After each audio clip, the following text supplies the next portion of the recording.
solo alingi nekoboma opanza pe koyiba ontango na ye tikali moke.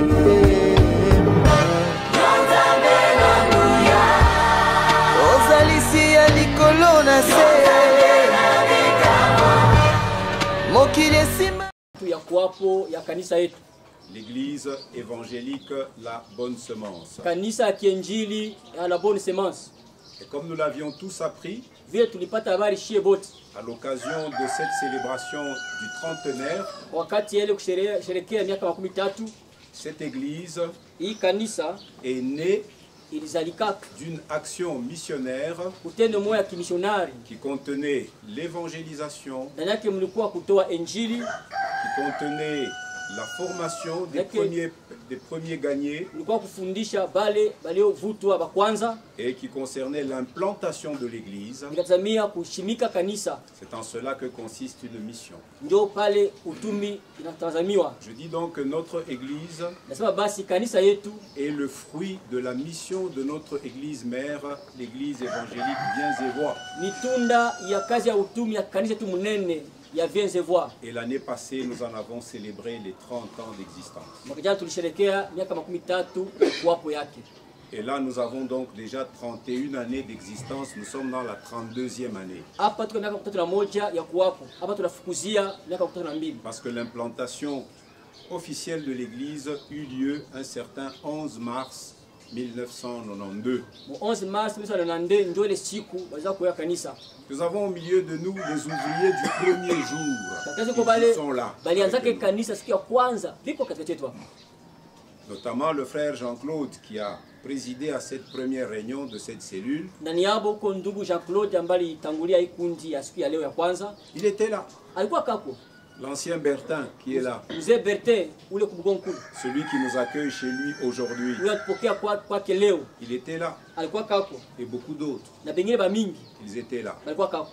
Mais comme vous le savez, l'histoire de notre église a connu des moments heureux. Et nous avons aussi connu des moments très difficiles. Il vous souviendra qu'en l'année 2014, l'église a connu une très grande crise et qui a abouti à son explosion. Vous le savez. Nous sommes de ceux qui nous sommes attachés aux choses des origines, reconnaissant notre paternité, reconnaissant que nous sommes issus du travail fait par nos frères et sœurs de Bienzevoix, et que nous sommes une assemblée de la 30e communauté pentecôtiste au Congo. Point n'est besoin de revenir sur les détails de la crise que vous et moi nous avons traversée. Il vous souviendra qu'à l'occasion de cette crise, nous avons dû passer 3 ans en dehors du lieu de notre temple. De décembre 2014 jusqu'à décembre 2017. Nous nous réunissions à l'Institut supérieur pédagogique ISP. Nous étions là locataires. Mais il a plu à l'Éternel en décembre 2017, soit exactement 3 ans après, d'ouvrir pour nous le chemin de retour dans notre assemblée. Nous avons réintégré notre paroisse depuis décembre 2017.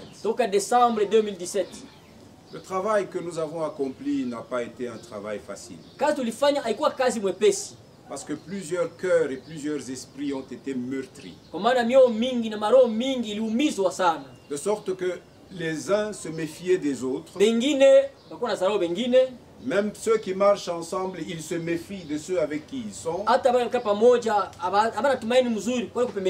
Au point que pour retisser des relations apaisées et de relations de confiance. ndio tutaanza tena ile mahusiano ya tumaini pamoja kwa Ça wengine. nous a pris beaucoup de temps. Itukamata wakati mingi.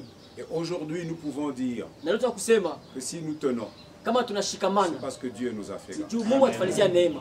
Alléluia. Amen. Si nous sommes devenus une assemblée avec un noyau solide, fort, Kama tunakuwa kanisa na ile shina ya nguvu tena ya mnene, c'est parce que nous avons fait confiance au Seigneur. sababu tulimtumainia Bwana. La Bible dit celui qui fait confiance au Seigneur, Yeye anasema ule anamtumainia Bwana. il est comme le mont de Sion, Ndio kama vile mlima Sayuni. qui n'est pas ébranlé. Haiwezi kutingisika. Je veux d'ailleurs que nous nous tenions debout un moment, que nous chantions ce cantique. Tuimbe ile mwimbo muda kidogo. Na mtumainia Bwana ni kama mlima wa Sayuni. Haleluya. Tuimbe sisi wote.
Oui, en effet, le Seigneur nous a soutenus. Et jusqu'à présent, nous pouvons dire qu'il continue à nous soutenir. Le Seigneur nous ayant ramenés, il nous a permis de nous réenraciner. Nous qui avons été déracinés, le Seigneur nous a ramenés à notre source et nous a réenracinés. Maintenant, voici ce qu'il nous dit. Ce n'est pas ça le sujet de mon exhortation, mais ça me vient à l'esprit. Dans Ésaïe 43, versets 18 et 19, écoutez ce que le Seigneur dit. Ne pensez plus aux événements passés. Ne pensez plus aux événements passés. Ne restez pas accrochés au passé. Certes, nous ne l'oublions pas, mais nous ne devons pas être déterminés par le passé. Et ne considérez plus ce qui est ancien. Verset 19. Voici, je vais faire une chose nouvelle. Je fais une chose nouvelle. Elle est sur le point d'arriver. Ne la connaîtrez-vous pas? Et maintenant vous êtes en train de découvrir les choses nouvelles que le Seigneur veut faire avec nous. Amen, amen. Amen. Je vous invite de lire avec moi dans Josué. Je vais lire quelques extraits. Je lis dans le chapitre 4, du verset 19 à 24. Et puis nous lirons dans le chapitre 5, du verset 9 à 12. Josué 19, plutôt Josué chapitre 4, de 19 à 24. Yoshua 4:19-24. Le peuple sortit du Jourdain le 10e jour du premier mois et il campa à Gilgal, à l'extrémité orientale de Jéricho. Na hao watu wakakwenda kutoka Yordani siku ya 10 ya mwezi wa kwanza, wakapiga kambi Gilgali katika mpaka wa mashariki wa Yeriko. Josué dressa à Gilgal les 12 pierres qu'ils avaient prises du Jourdain. Naye Yoshua akaweka kwenye Gilgali mawe 12 aliyotosha Yordani. Il dit aux enfants d'Israël: lorsque vos enfants demanderont un jour à leur père, que signifient ces pierres? Akawaambia wana wa Israeli akasema, watoto wenu watakapowauliza baba zao katika siku zijazo wakisema, mawe haya maana yake nini? Vous en instruirez vos enfants et vous direz: Israël a passé ce Jourdain à sec. Ndipo mtakao waarifu watoto wenu mkisema, Israeli walivuka mto huu wa Yordani kwa njia kavu.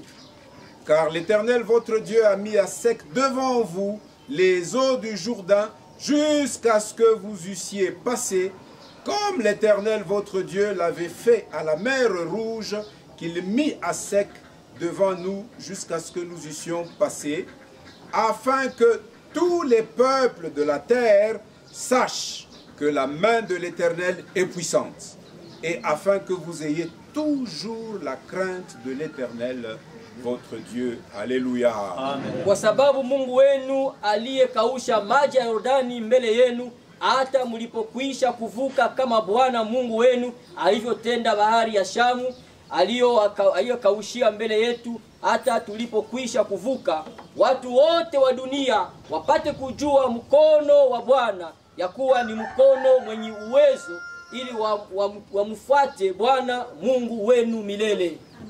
Amen. Amen. Amen. Amen. Dans le chapitre 5, nous lisons de 9 à 12. Là, nous avons lu le verset 24, c'est le dernier du chapitre 4. Nous passons au chapitre 5. Nous lisons de 9 à 12.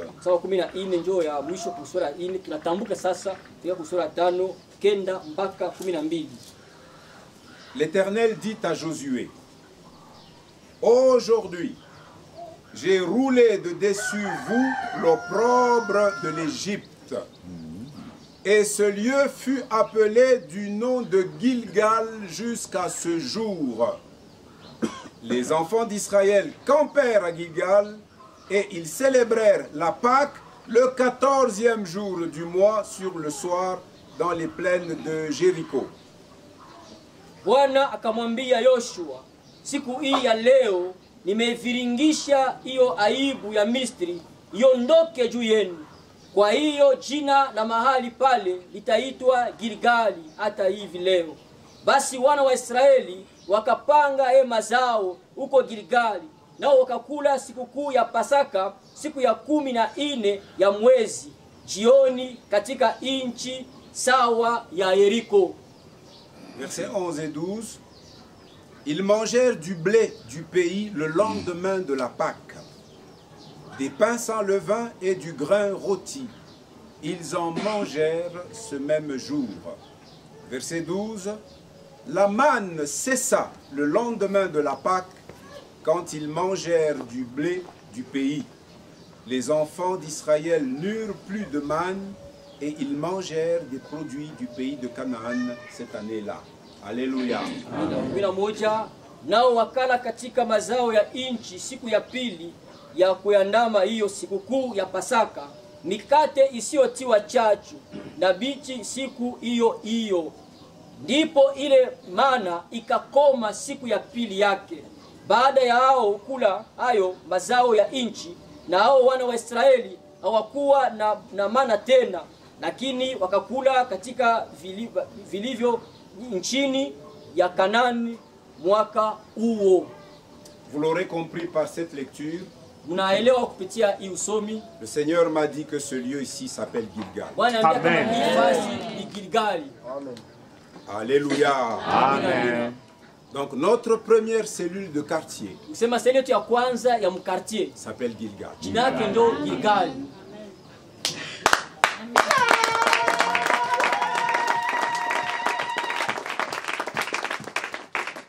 Nous allons essayer brièvement de comprendre pourquoi. Vous savez, quand vous lisez le livre de Josué, ça vient après les premiers 5 livres qui sont appelés la loi de Moïse. Et ce livre de Moïse se termine par le Deutéronome, qui rassemble les souvenirs du peuple d'Israël depuis sa sortie d'Égypte jusque dans les plaines de Moab, juste au bord du Jourdain, avant de traverser le Jourdain vers le pays de Canaan. Inakusanyika makumbusho ya wana Israeli toka Misri mpaka kufika nchi sawa ya Moabu mbele ya kutambuka Yordani. Et là, il s'agissait d'une nouvelle génération des Israélites. Na pale ilikuwa ni kizazi kia sasa kia wana wa Israeli. Combien de temps prirent-ils de la sortie d'Égypte jusqu'à l'entrée en Canaan? Combien de temps? Kutoka Misri mpaka Kanaana. 40 ans. Walifanya miaka 40. Mais quand nous lisons les livres de Moïse, tukisoma kitabu cha Musa, nous apprenons que tous les hommes adultes tunapata habari kama batu bazima bote qui sortirent d'Égypte, toka Misri, âgés de 20 ans et au-dessus, umri wa miaka 12 na kupanda, tous périrent dans le désert, bote balikufa mujangwa, excepté 2 personnes. Kutosha tu batu bawili. Josué, Yoshua, qui était le conducteur du peuple pour le faire entrer dans la terre promise, et Caleb, un descendant de Juda. Pourquoi l'exception de ces deux? Ces deux-là, au milieu de leur génération, craignirent le nom de Dieu. Ils manifestèrent leur crainte vis-à-vis de leur Seigneur. Moïse les avait envoyés à 12 personnes de Kadesh Barnea pour entrer en Canaan, aller explorer la terre. Ils partirent pour explorer cette terre et au bout de 40 jours d'exploration, ils revinrent pour faire le rapport à Moïse. Et ils sont même revenus avec les produits de ce pays-là. Le Seigneur leur avait dit, je vous donnerai un pays, pays de montagne, pays de cours d'eau, un pays très fertile, un pays d'où coule le lait et le miel. Cette image symbolisait l'abondance, la fertilité du pays que le Seigneur leur destinait. C'est pourquoi nous entendons aussi le Seigneur le dire par la bouche du prophète Jérémie. Je connais les projets que j'ai formés pour vous. Ce sont des projets de trouble, des projets de paix et de bonheur. Et les projets de Dieu nous assurent un avenir, et toujours un avenir plein d'espérance. Ces Israélites, ils étaient témoins de ce que l'Éternel a fait aux Égyptiens.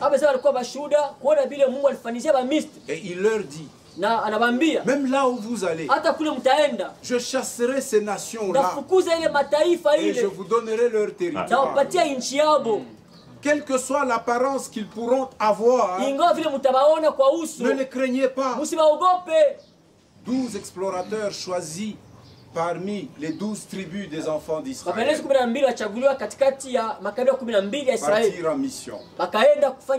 Au bout de 40 jours, ils reviennent. Ils viennent faire leur rapport à Moïse. Ils disent, en réalité, Moïse, le pays où tu nous as envoyés, il est bon. Il est bon. D'ailleurs, regarde les produits que nous avons. Parce que c'était l'époque des moissons. ilikuwa ni wakati ya mavuno. Et ils ont ramené les produits de ce pays. Baleta mavuno ya ile nchi. Jusque-là, mpaka pale les cœurs des Israélites commençaient à bouillonner. Ndio Waisraeli sasa Qu'on fasse vite pour y aller. Tuingia mbio tu. Après cette première partie de bon rapport, 10 parmi les 12, on dit, ne vous pressez pas à vous réjouir, attendez. Et puis ils disent, mais ce pays-là où nous sommes allés, est-ce que vous connaissez Kalouboué? Vous pensez que vous y tiendrez? Il y a des occupants là-bas. Si l'Éternel nous dit allez-y, c'est qu'il ne nous envoie pas seuls. Il sera avec nous. Amen, amen. Alléluia. Ils disent là où nous sommes allés, nous y avons trouvé des géants, des fils d'Anak. Et ces gens-là, quand nous les regardons, et nous nous regardons nous-mêmes, nous considérons nous comme des sauterelles. Même eux-mêmes là, quand ils nous regardaient, ils se disaient, mais d'où viennent ces sauterelles? Donc ça ne vaut pas la peine que nous osions aller là-bas. Ça ne marchera pas. Alors le peuple s'est mis à murmurer et à décrier le projet de Dieu et à dénigrer Moïse. Mais qu'est-ce que veut nous faire ce Moïse? N'y avait-il pas des tombeaux en Égypte? Il fallait nous laisser en Égypte, là au moins nous mangeons des concombres et des grosses tomates. Des concombres et tomates dans l'esclavage. Ils ont préféré retourner à l'esclavage par peur des géants qui habitaient la terre qui leur était destinée. 10 parmi les 12 ont fait ce rapport. Mais parmi eux, il y en avait 2 qui firent un rapport différent. Le porte-parole, c'était Caleb, un descendant de Juda. Il dit, non mes frères, le pays où nous sommes allés, c'est vraiment un bon pays. Et d'ailleurs, montons, le Seigneur nous sera favorable. Même ces géants-là, nous les battrons. Vous savez, un reste de ces géants-là, c'est le Goliath que David avait affronté à l'époque du roi Saül. C'était un reste de ces géants. Mais le peuple a décrié, on a même voulu les lapider, on a voulu lapider Caleb et Josué. Et ça avait irrité le Seigneur. Et le Seigneur a dit à Moïse, jusque à quand ce peuple continuera-t-il à me mépriser? Pourquoi il n'a pas confiance en moi? Il n'a pas vu ce que j'ai fait aux Égyptiens. Si j'ai fait ça aux Égyptiens, qui était la plus grande puissance de l'époque, que sont ces habitants de Canaan? J'en ferai une bouchée devant vous. Ce n'est même pas vous qui combattrez, c'est moi-même qui combattrai. Et puis le Seigneur a dit, toute cette génération des hommes qui ne m'ont pas méprisé, eh bien, ils n'entreront pas dans la terre que j'ai promise. Vous savez que Moïse lui-même et sa famille, ils ont été disqualifiés. Ils n'ont pas pu entrer en Canaan. Les 2 seuls de cette génération-là qui purent entrer en Canaan, c'est Josué et Caleb. Pourquoi?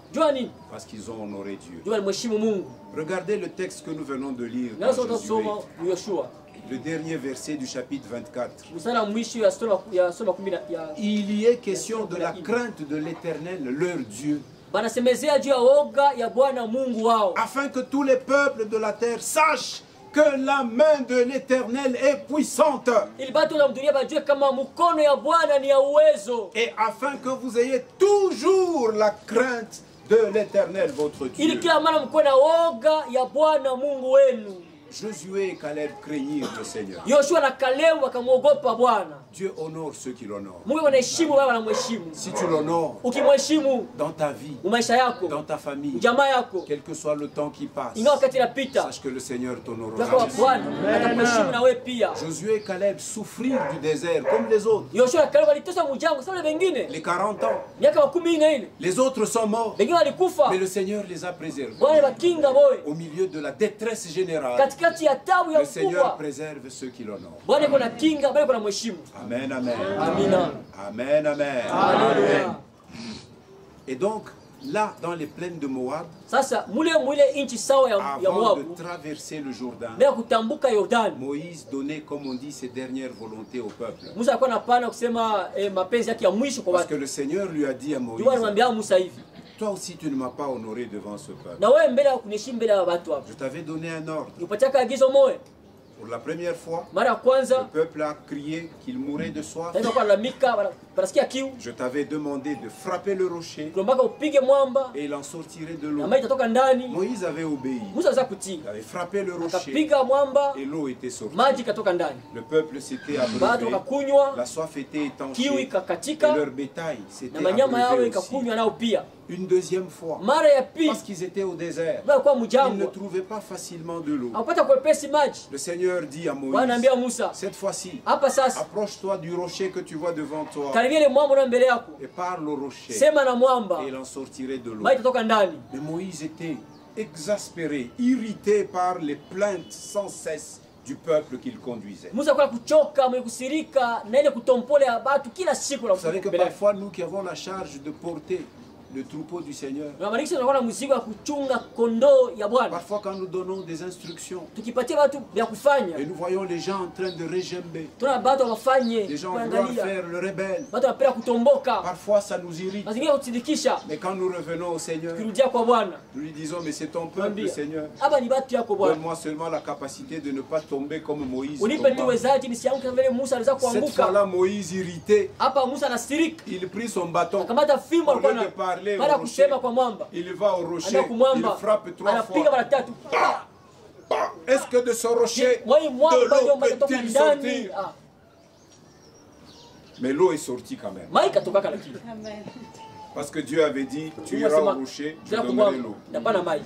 Mais il a donné un mode d'emploi Lakini alimuonyesha namna ya que kufanya. Moïse n'a pas respecté. Musa sikuheshimia namna ya kufanya. L'eau est sortie. Maji katoka. Le peuple a bu. Watu Le walikunywa. peuple, lui, il a vu le Taifa résultat hiyo watu seulement. mpaka matokeo tu. Et c'était la disqualification pour Moïse. Ilikuwa ni kutia Musa pembeni. Vous savez, quand Dieu vous donne beaucoup, Unajua wakati Mungu anakupatia vya mingi, vous avez la responsabilité de bien gérer ce qu'il vous uko na donne. kazi ya kuchunga vizuri anakupatia. La Bible dit, Yeye anasema hivi, celui à qui on aura donné beaucoup, ule anapataka vya mingi, il sera aussi demandé beaucoup. batamlombaka ile vya mingi. Vous, le peuple de la bonne semence, Mwe watu wa bonne semence, vous êtes enseignés dans mnafundishwa la droite ligne de la pensée de Dieu. katika usawa ya wazo ya Mungu. Vous avez reçu beaucoup. Mulipokea vya Sachez que mingi. Dieu vous Jua demandera kama Mungu beaucoup. atakulombaka havyo. Nous tous, Shie Dieu bote. nous demandera Mungu beaucoup. atatulombaka vya mingi. Parce que toutes les expériences que nous avons vécues, Baba wote tuliishi. nous les avons vécues pour être édifiés. Tuliishi ndio tujengwe. Dieu a dit à Moïse, Mwanaambia Musa, puisque tu ne m'as pas honoré devant ce peuple, bila kuniheshimu mbele ya watu hapa. sache que toi aussi tu Jua n'entreras. kama na wewe hautengi. Alors arrivé aux plaines de Moab, Fika mule muinchi sawa Dieu ya l'a Musa fait ya Moab. monter au-dessus d'une haute montagne. Mpasha yule ya mulima mwa Et de mrefu. là, il lui dit, regarde maintenant de l'autre côté Angalia du kule Jourdain. ngambo ya Yordani. Et regarde vers le nord. Angalia Et vers le kaskazini. sud. Angalia kusini. Regarde là à l'horizon. Angalia kule kumwisho kule. Tu as la grande mer. Unaona bahari Tout kubwa. ce territoire. Ile nchi yote C'est ce ile. que je donne. Ndio mimi napata. Tes yeux seulement Macho verront. yako itaona tu. Mais tes pieds Miguu yako ne hii fouleront pas haitakanyanga ce ndani territoire-là. ile nchi. Moïse a pleuré. Musa alilia. Il dit non, Hapana. toi je vais te recueillir. Wewe nitakubeba. Va au peuple, Wewe kuambia donne watu tes dernières instructions. waambie Et batafanya nini? toi-même tu n'entreras. Sasa wewe utaingia. Et tu prendras Josué, Kamata Yoshua. celui qui a marché dans ton ombre. Unatembea kivuli yako. Tu prieras pour lui devant le Utamwombea peuple. mbele ya watu. Et c'est lui qui fera entrer ce Ndio peuple dans son territoire. ataingiza wale watu mwinchi ya malako. Voilà ce qui se passa. Ndio mambo lipitika hivi. Et puis le Seigneur se lève. Kisha Bwana shimama. Il dit à Josué, Anaambia Yoshua, maintenant sasa je vais t'élever ndakuinua pour que ce peuple ili hawa watu qui n'a vu que les grandes œuvres de Moïse wana mpaka matendo makubwa ya puisse Musa aussi t'honorer na bakuheshimu pour na wewe. savoir que tu es mon Wewe serviteur kama uko maintenant, mtumishi wangu sawa comme sawa. tu as, comme Moïse l'a été. Sawa sawa Musa alikuwa. Dieu a commencé à parler directement à Josué. Mungu anaanza kusema pale pale na Yoshua. Parce qu'avant, Josué entendait parler de l'Éternel par la bouche de Moïse. Mais cette fois-là, Moïse disqualifié, Josué prend le bâton de commandement. Le Seigneur commence à lui parler. Il lui dit, je vais maintenant commencer à t'honorer, à te lever devant lui. Dieu a donné des instructions à Josué. Et Josué les a respectées. Vous savez, au moment où ils sont arrivés au bord du Jourdain, c'était la saison des moissons. Le Jourdain débordait de ses rivages. Donc le lit était rempli et l'eau débordait. Mais Josué se lève. Il dit au peuple, dans 3 jours, sanctifiez-vous. Nous traverserons ce Jourdain. Je crois que la plupart ont commencé à faire des calculs en regardant. Et puis il demande à son voisin, tu as entendu? Regarde le Jourdain. Qu'est-ce que tu en penses?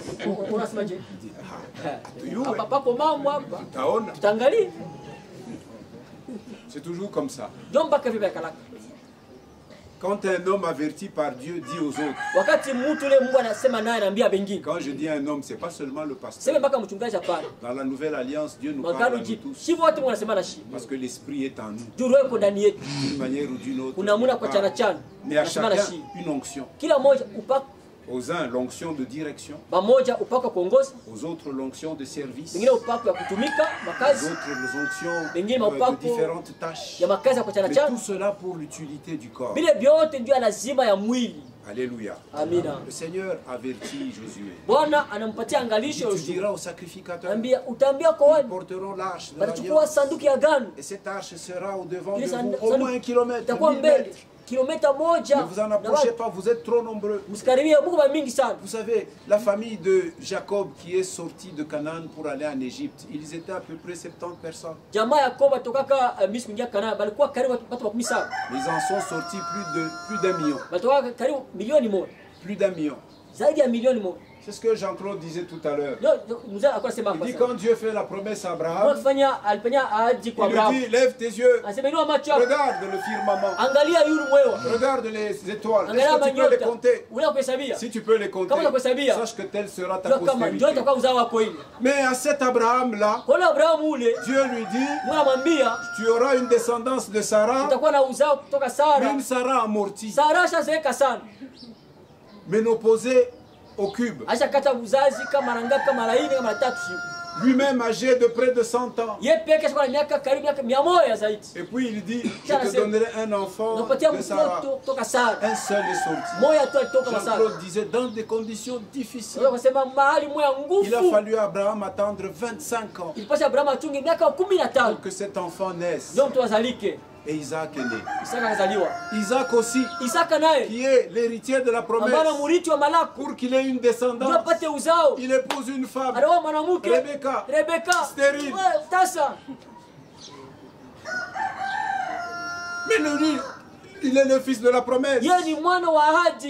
Mais il est écrit que Isaac implora l'Éternel pour sa femme Rebecca. Et le Seigneur l'exauça. Rebecca devint enceinte. Elle portait 2 enfants. Et Dieu avertit Rebecca. Les 2 enfants là sont 2 nations. Mais tu verras. Le deuxième, celui qui sortira le deuxième, il sera plus grand que le premier. Quand Dieu fait une promesse comme celle-là, ses enfants n'étaient pas encore sortis, ils n'avaient encore rien fait de mal. Pour dire que bon, Dieu a rejeté Esaü parce qu'il a fait. Aucun d'eux n'a fait. Mais Dieu a fait grâce à celui qui a voulu faire grâce. Il a choisi Jacob. D'ailleurs, qui était un trapéziste, un homme qui faisait des figures compliquées. Oui, il y a quoi il tout. Jacob a mafilme. Waza Jacob muntu moyo. Jacob seulement. Anenda kwa muyomba yake. Il va chez son oncle. Anaoa na mkubwa na mdogo. Il marie elle est née et la cadette. Tulikuwa na bantu wengine mu migini yo mushima bayuwa. Il y avait des autres. Bon, Jacob eko na ba héritier. Jacob il a ses héritiers. Bakoa mu famille moya bantu ba mingi. Dans une même famille, anaoa ba mingi ndani. Hapana, ura shonta nani? Sio nani pale.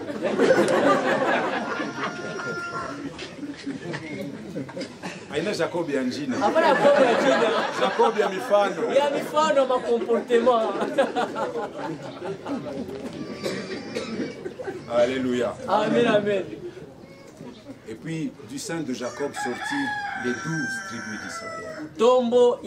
Utumbu ya Jacob katoka kabila 12 ya Israeli. À cause de la famine, ils sont partis en Égypte. Kwa ajili ya njala bakatoka bakenda Misri. Où Dieu avait conçu un plan merveilleux pour eux. Le fils l'avant-dernier de Jacob, Joseph, les y avait précédés. Pale Mungu alifanya mpango mzuri juu yao. Ule mtoto wa karibu wa mwisho ya Yosef. Azao batambulia kwa Yakobo. Joseph. Parce que le dernier c'est Benjamin. Wa mwisho ni Benjamina. Ils sont partis au nombre de 70. Bakatoka kule batu 17. Mais après 4 siècles d'esclavage, kisha miaka 400 ils en sortent plus d'1 million. Bakatoka zaidi ya milioni moja. Vous voyez l'accomplissement de la promesse de Dieu. Matimiziko ya malako ya Bwana. Seul Jacob. Toka Yakobo yeye moja. Sont sortis plus d'1 million de toka personnes. Zaidi ya watu milioni ya watu. Qui dit mieux? Nasema kweli. Qui dit mieux? Nasema mzuri. Nani? Nani acha kufika mu 10 000. Anasema kwa hata 10 000 hapo. Descendance yake hakuna. Uzao wa 10 000 tu. Mais Jacob. Yakobo yeye mwenyewe. Plus d'1 million. 1 million na zaidi. C'est ceux-là qui traversèrent le Jourdain. Ndio baba tambuka Yordani. Avec Josué. Pamoja na Yoshua. Les sacrificateurs ont mis leurs pieds dans les rivages du Jourdain qui débordaient. Dieu a honoré sa parole qu'il avait dit à Josué. Dès l'instant que leurs pieds touchèrent le bord du rivage portant l'arche de l'Éternel, les eaux du Jourdain qui descendent vers la mer morte s'arrêtèrent en haut à une très grande distance. Et ça fit une sorte de muraille, exactement comme c'était à la mer Rouge. Et les eaux d'en bas s'écoulèrent totalement vers la mer morte, de sorte qu'il y eut un boulevard à sec pour la traversée de ce million, de plus de millions de personnes, pour traverser le Jourdain et entrer dans la terre de Canaan. Le Seigneur peut vous frayer un chemin là où il n'y en a pas. Ne crois pas que parce qu'il y a une crise économique généralisée, toi tu continueras à subir cette crise. Le Seigneur peut te frayer un chemin là où il n'y en a pas. Il en fraya un à Israël à la sortie de l'Égypte, à travers la mer Rouge. Quand les Égyptiens voulurent les suivre par le même chemin, les eaux les engloutirent. Il y a des chemins que Dieu n'ouvrira que pour vous. Si quelqu'un d'autre essaye d'y entrer sans son autorisation, c'est son problème. Ils traversèrent à pied. Et Josué ordonna à 12 princes des 12 tribus de prendre chacun du milieu du fleuve une pierre. Ils sortirent tous avec cette pierre. Comme nous l'avons lu dans Josué 4, ils firent un monument. Et ce monument, ils firent où? À Gilgal. Et au verset 9 du chapitre 5, nous trouvons le sens de Gilgal.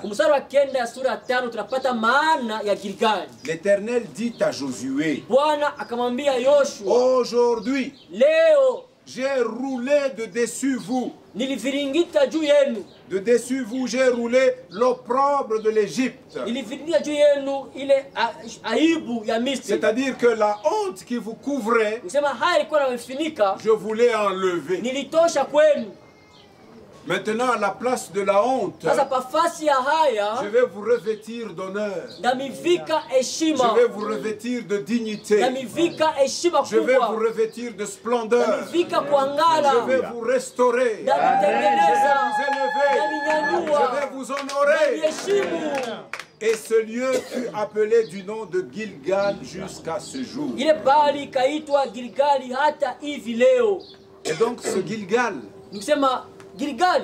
est devenu un lieu de souvenir pour Israël. Et d'ailleurs, quand Josué a commencé les expéditions militaires pour prendre possession de la terre, vous savez, même si Dieu nous dit allez là-bas, je vous donne. Mais nous devons faire preuve de foi en posant des actes de foi. Regardez les sacrificateurs qui portaient l'arche. Josué leur donne l'ordre. Marchez maintenant vers le Jourdain. Et dès que vous serez sur le bord, vous devez mettre vos pieds dans cette eau du rivage. Et quand vous mettrez vos pieds, alors vous verrez ce que l'Éternel fera. S'ils avaient dit, est-ce qu'on ne peut pas attendre la saison où le Jourdain va baisser et qu'on cherche un gué où on peut traverser l'eau juste aux genoux, ils n'auraient pas vu le prodige que Dieu pouvait opérer devant eux.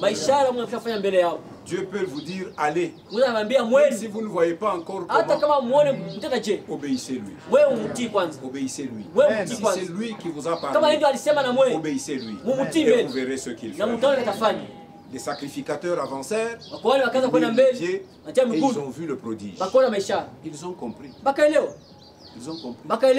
Quand vous lisez le psaume 114, je lis un peu le psaume 114. Écoutez ce que le psaume 114 dit. Quand Israël sortit d'Égypte,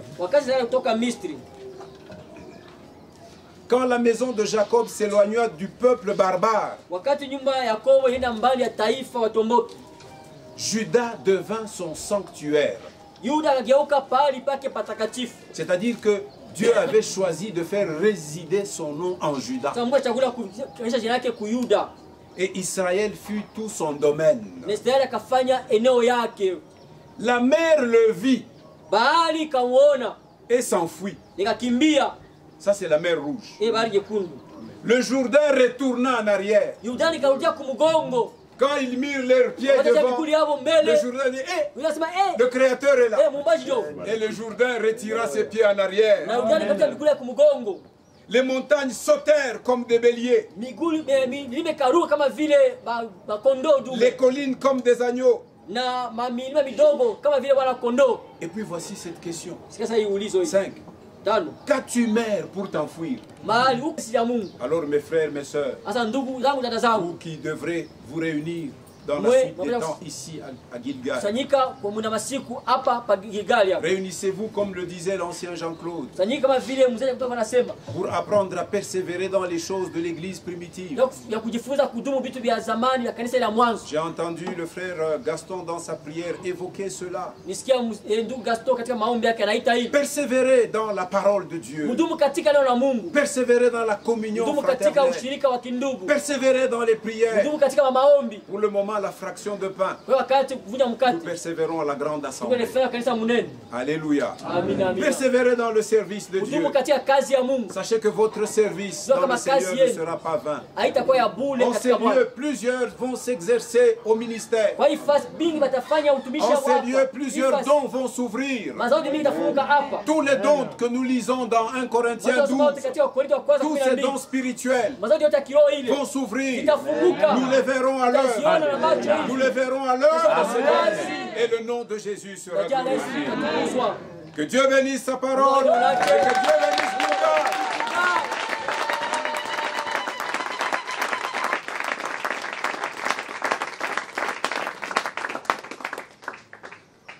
Alors je voudrais, c'est déjà le début de la cellule, c'est aussi un lieu de salut.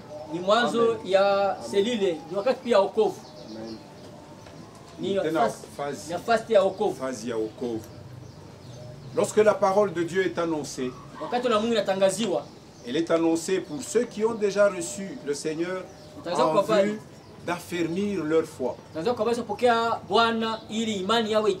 afin qu'ils continuent leur marche.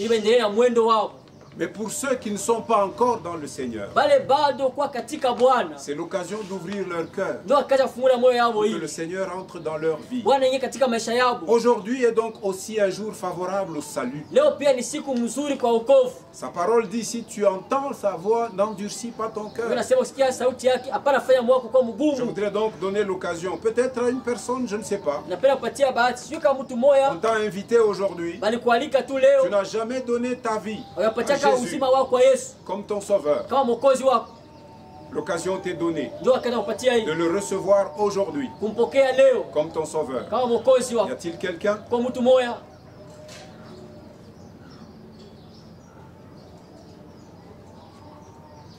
Gloire au Seigneur. Nous pouvons acclamer le Seigneur. Gloire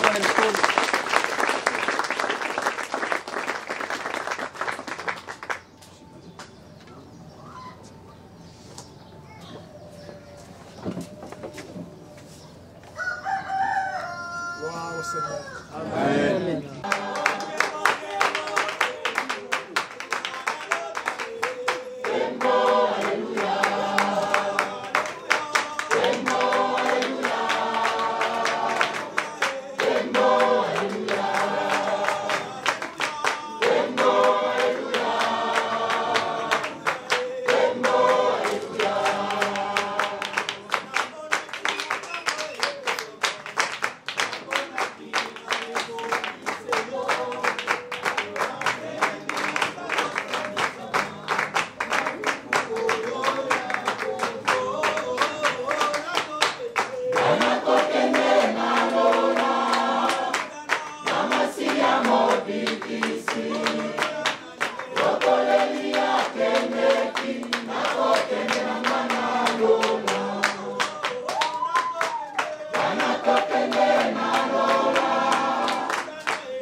Pour bénir les offrandes.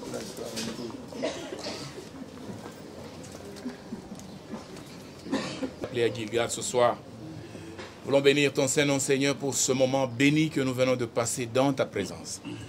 Merci, Seigneur, de nous avoir enseigné. Père, nous voici au-devant de toi avec ces offrandes et ces actions de grâce. Bénis-les, sanctifie-les, et que ces offrandes et ces actions de grâce contribuent à l'avancement de ton œuvre. Nous avons prié au nom de Jésus. Amen. Amen.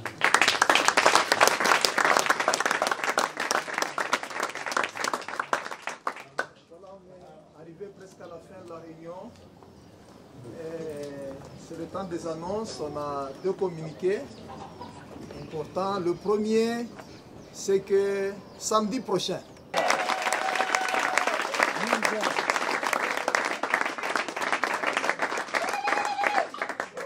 et la diaconesse Maman Nadine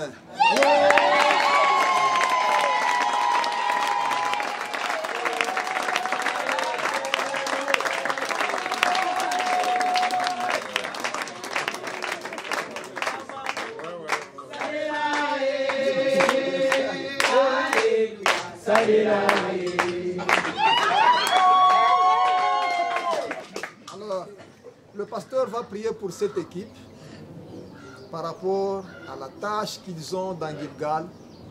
Il va recommander cette équipe entre les mains de Dieu, il va la consacrer à ce service. Nous appelons le pasteur. Est-ce que vous aussi, vous pouvez vous lever pour que nous prions, implorer la grâce du Seigneur sur cette foi, sur le frère Henri, sur le frère Boyens et sur la sœur Nadine, pour que la faveur divine leur soit accordée et qu'ils s'acquittent de leur mission. Éternel Dieu de toute grâce, dans le nom de Jésus, nous voulons te consacrer ces deux frères et cette sœur. Le frère Henri, comme responsable de cette cellule, assisté du frère Boyens et de la sœur Nadine. Nous voulons te les consacrer. Ils sont déjà à ton service, au grand temple. Et voici qu'ils sont les premiers à prendre la charge de la première cellule de quartier, la cellule dénommée Gilgal. Sans toi, Seigneur, ils ne pourront rien faire. Car toi-même tu le dis, car sans moi, vous ne pouvez rien faire. Nous prions pour qu'ils restent en tant que des branches, en tant que des sarments, attachés au vrai cep qui est Jésus. Qu'ils reçoivent la vie de Jésus, qu'ils reçoivent l'esprit de Jésus, que par l'esprit de Jésus ils vivent, que par l'esprit de Jésus ils œuvrent, que par l'esprit de Jésus ils portent le témoignage de Jésus. Que ta faveur soit sur eux et leurs maisons respectives. Soutiens leur ministère, Seigneur. Je te les consacre, les trois, au nom de Jésus-Christ. Amen, amen. Amen.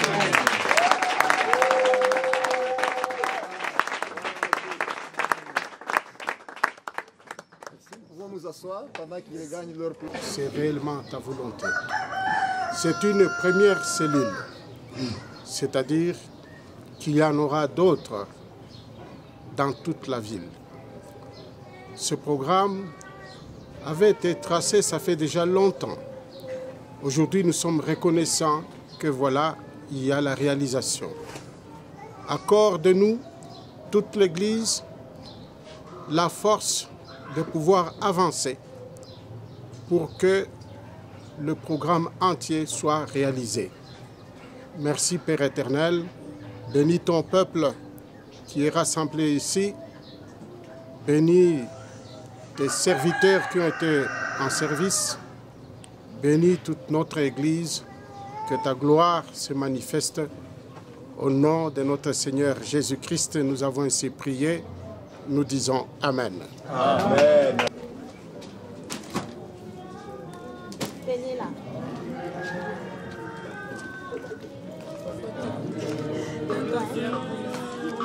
C'est toi qui as pris le restaurant.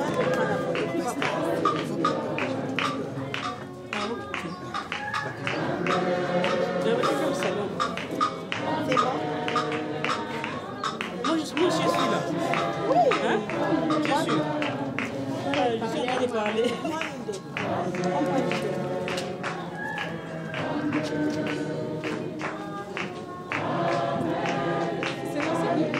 Oui. Je filme tout le monde, même les innocents.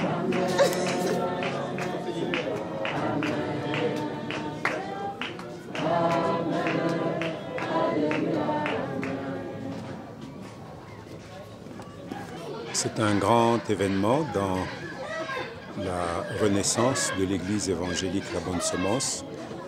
Comme j'ai eu à le dire dans mon mot introductif, nous sommes déjà une Église dans sa 32e année d'existence, mais nous avions connu une époque de détresse qui a fait que l'Église a dû traverser une crise sans précédent.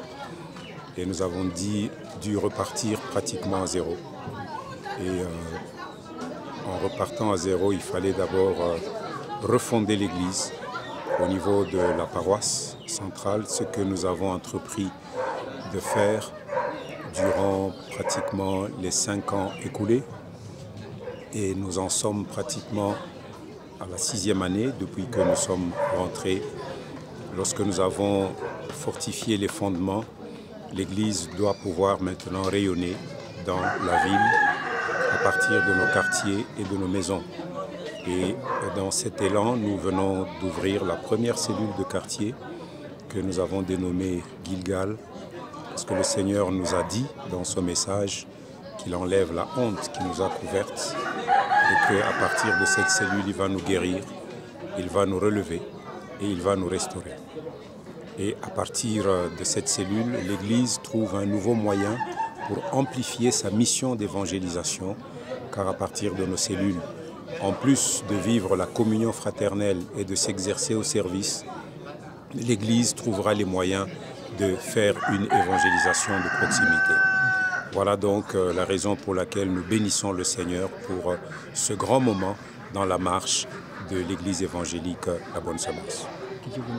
Amen, amen. Notre impression par rapport à l'inauguration, à l'implantation de la cellule Gilgal, en tout cas nous sommes très satisfaits et nous pensons déjà pour un premier jour, Dieu nous a visités et nous croyons qu'il va réellement accomplir son plan en ces lieux et ça sera encore un point de départ même pour d'autres cellules, non seulement pour d'autres cellules et même pour l'évangélisation du quartier. En tout cas, pour une première journée, nous pensons que Dieu est avec nous et il va faire beaucoup de choses dans ce quartier avec nous. Et cette cellule sera vraiment un point de bénédiction pour tout ce quartier. Et nous pensons que nous allons nous y mettre, nous allons travailler pour faire que le nom de Jésus soit réellement annoncé dans ce quartier et que des âmes soient gagnées au Seigneur. C'est d'abord un sentiment de joie et de reconnaissance à l'honneur de notre Dieu. C'est un jour exceptionnel dans notre parcours avec le Seigneur parce que nous avons été surpris parce que être choisi au milieu de beaucoup de personnes avec une lourde responsabilité comme celle-ci, c'est pas très facile.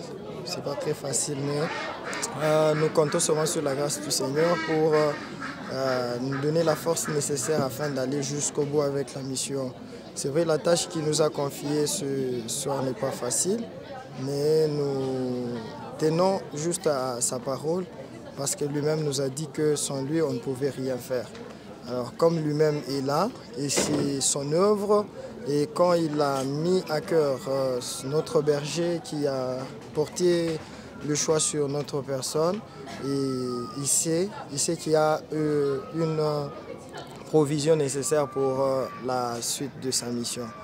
Nous sommes tellement reconnaissants auprès de notre Seigneur et nous disons merci aussi à notre berger, à tout le collège des anciens qui a tous ensemble à l'unisson porté le choix sur nous. Nous serons toujours reconnaissants à leur faveur et nous demanderons le soutien de tout le monde, de toute l'Église, de toute notre assemblée et de tous les membres, surtout de la cellule, afin qu'on puisse faire avancer l'œuvre du Seigneur. Nous aurons toujours besoin de l'intercession, la prière, les visites. On sera là en tout cas pour l'avancement de l'œuvre du Seigneur. Sinon, nous sommes tellement reconnaissants auprès surtout de notre Seigneur qui avait déjà prévu ce jour. Il savait que c'est comme ça que ça se passerait. Et nous sommes tellement reconnaissants. Et nous vous disons tous merci et que Dieu nous soutienne pour la suite. Merci.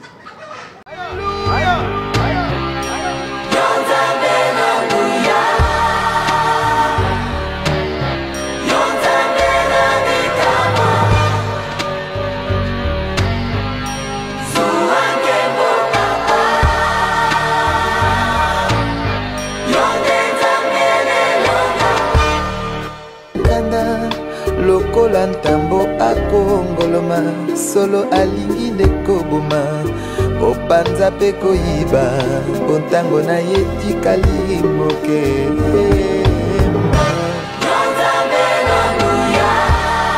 ozalisi ya likolo na se mokili